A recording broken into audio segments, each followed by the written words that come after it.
Hey guys, so today I'm going to be looking at some creepy encounters. Yeah, let's just get right into the video. 2 points of background to make this story make sense. I live in Tokyo and commute via those famously crazy crowded trains daily. There exists on them this kind of unspoken agreement that everyone works together to make this suck as little as possible. People for the most part hold their backpacks in front of them. Men don't manspread, etc. But that's when the trains are full.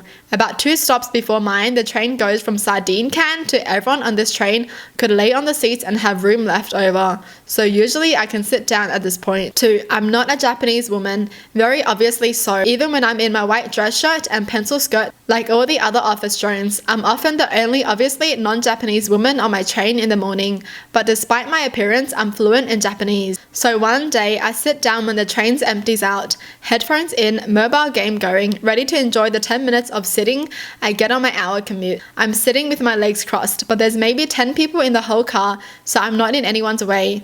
I'm tuned out when all of a sudden a hand reaches out and grabs my bare knee. I'm in a skirt.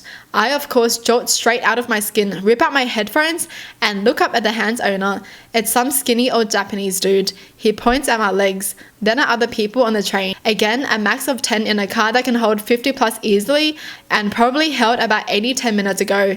In slightly broken English, he says, "You must not cross legs." I'm so bewildered by this, I start to tell him in Japanese, the train isn't crowded right now, I'm not in anyone's way. But he doesn't like this answer. He starts to reach for my legs again, presumably to uncross my legs himself. I, liking even less of this, summon up my loudest non-scream, "Don't touch me." And thankfully this is enough to get him to stop that. As another thing you don't do on trains here is make a fuss. Sadly though, yet another thing you don't do here is get involved. So despite a woman all but screaming, "Don't touch me," it's some foreign woman causing trouble. Best not to get involved, etc, etc, so no one comes over. So while I've made it clear that I will not stand for physical confrontation, this old dude still feels comfortable enough to stand directly in front of me, nearly knee to knee, looming over me while he repeats endlessly, "You must." He did this for at least 5 minutes. I didn't move. I didn't blink or break eye contact. I started plans B through P of how to get off this train at the next stop. Thankfully, he gave up before the next stop, shaking his head and calling me a rude bitch in Japanese before wandering off. Still take the same train but haven't seen him since. Yo, what the heck? That's creepy. Okay, so I do know crossing your legs technically is impolite in Japan, but that doesn't mean someone can freaking harass her. Like, what does he think he's doing? Honestly, I would have punched him. Honestly, punched an old man. No, but seriously, if someone is harassing you, you gotta defend yourself, right? That's self-defense. Like, don't freaking touch me. Jeez, I can't believe him. The fact that he just feels because that it's rude, blah blah blah, he thinks him touching her isn't rude. Oh my gosh, if this was here, he would have gotten it by someone on the train. I was watching my daughter's kids while she and her husband go out of town. They have a teenage daughter. Let's say her name is Alyssa. At like 3 a.m, I'm woken up by a weird rustling sound and look out the window and see movement. I saw a boy emerge from the bushes on the side of the house. I saw a bike tossed on the lawn that definitely wasn't ours. My first thought was it was a burglar casing houses, but since he looked young and came through on a bike, I figured scaring him straight would be enough for him to decide to head home. Didn't want to ruin a teenager's life by calling the cops straight away. So I went out on the porch, flipped the lights on and said, "Can I help you?" in my classroom voice. The guy looked surprised but not nervous. He was wearing a Letterman style jacket. But once I got a clear view of him in the streetlights, he seemed much older than my granddaughter. Gruff and more wiry than athletic. He walked up closer to the house and said, "Yeah, I'm looking for Alyssa." I gave him a disapproving glare, hoping he'd realize he came looking for a girl late at night, and a grumpy old person answered, "It's time to split." I'm thinking what must have happened is Alyssa knew her parents were going out of town, and maybe before she knew I'd be staying over, told a secret older boyfriend to come over. It was late and I was alone with several kids, so I didn't want him coming any closer to the house. I also thought it was weird he came so late and wanted to be sure Alyssa actually wanted to talk to him. So I said, "I'm sorry, who?" And he said, "Alyssa. You know, Alyssa last name. This is her house." I thought he knew her full name. There must be at least friends. I said, "You wait here." He started to walk up and I felt a sick burning in my gut. Instinct kicked in. I yelled, "No, stop, freeze." then readjusted and said, "You stay right here. This is private property. Don't take a step closer. Wait there." So I go in and Alyssa is asleep just one room over from where the rustling first occurred, and I wake her up and say something to the effect of, "I don't know what the big idea was to have friends over this time of the night, but you tell them to go home." She has no clue what I'm talking about. I say, "There's a guy outside asking for you." Confused, she gets up and goes to the window. She sees him and goes white as a sheet. "He asked for me?" "Yeah." "By name?" "Yes." "Call the police. I've never seen him in my life." I called 911 immediately, but as I was on the phone with him, Alyssa started tugging at my arm. "He's coming up." I had younger kids in the house to think about, so I kept the door latched and put it just open enough for the latch and yelled, "I asked my husband and none of us know an Alyssa last name. Leave my property or I'm calling 911. He got angry and started yelling for her to come out. Thankfully, the police came pretty quickly, and when he heard the sirens, he grabbed the bike and ran off. I watched where he was running, and he jumped into the passenger side of a car without headlights or front plates and sped off. The police followed in the same direction once I pointed them, but they didn't get him. They advised us to take all her social media details offline if she was sure she didn't know this person, and said they'd had a couple similar reports recently and were looking into it. I got a heavy-duty lock, and she slept in my room for the remainder of my visit." That's so scary. The fact that she didn't know this person and he knew her full name and address and was asking for her to come out and see him, that's creepy as.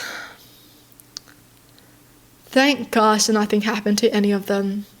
Wow, she felt it in her guts. She was like, there's something off about this dude. He better not freaking step closer to my property. Honestly, if there's anyone freaking asking for someone at night, that's already a red flag. Like, who the heck even agrees to go out at 3 a.m.? Yo? Okay, maybe some people do, but like 3 a.m.? Really? Why? Just go to sleep. I love my sleep so much. Thank gosh the grandma is smart, you know. The fact that she was even like, yeah, none of us know an Alyssa, blah, blah, blah. So don't come back and I'm calling 911. So then he's going to think, oh, maybe I got it wrong. There maybe is no Alyssa here.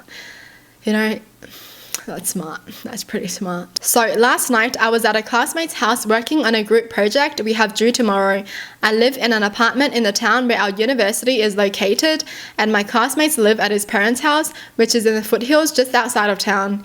In order to get to the house, you have to drive along a relatively secluded and narrow 2-lane road for about 5 to 6 miles.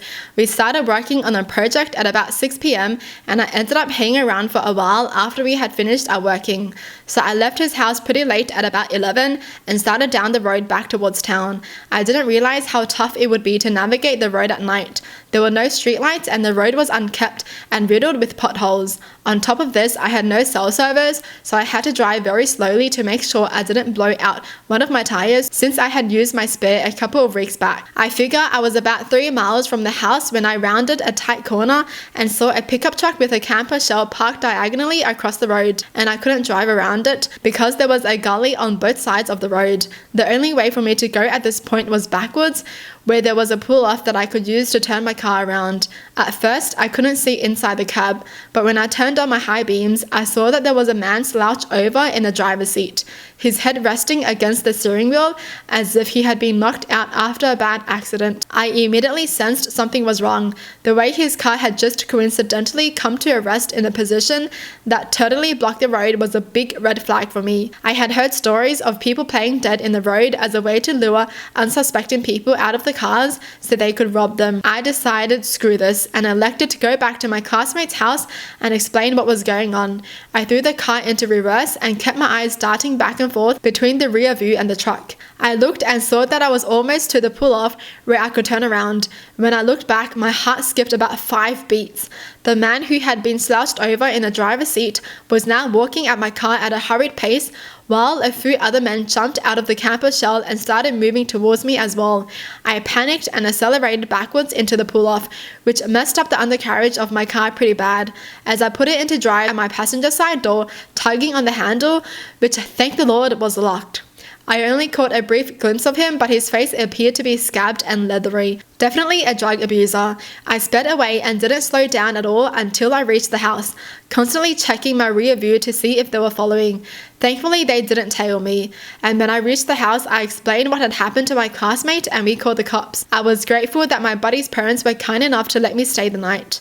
They didn't find anyone on the road matching the description, but I filed an incident report and they told me they would be on the lookout for similar vehicles and suspicious activity. I'm still so shook up over it. I keep getting the same adrenaline rush I got when I saw the guy charging me whenever I think about it. That's so scary! What the heck? Man, I'm not helping anybody on the streets at night. I feel like people just shouldn't risk it. But then at the same time, you would think to yourself, what if it was actually an accident? So what do? Oh, you just call the police, right? You just drive away first and then you call the police and be like, oh, this happened at this street, blah, blah, blah. Go there and check. And then they can check, right? Because you being there wouldn't really be able to do anything anyways, because you're not a doctor or anyone who knows anything. So you'd have to wait for someone to come to you anyways. So drive away and then call the cops. Thank gosh the car door was locked. I feel like so many people forget to lock the car doors at night. Like they just go into the car and they just drive off without locking the doors.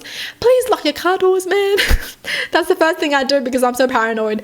Like locking all my doors when I go into my car. Man, I even check the back seat just in case. Well, that's it for the video. Hope you guys enjoyed. Tell me in the comments down below what your thoughts are. And as always, thanks for watching. Hope you guys liked it. And I'll see you guys next time. Bye.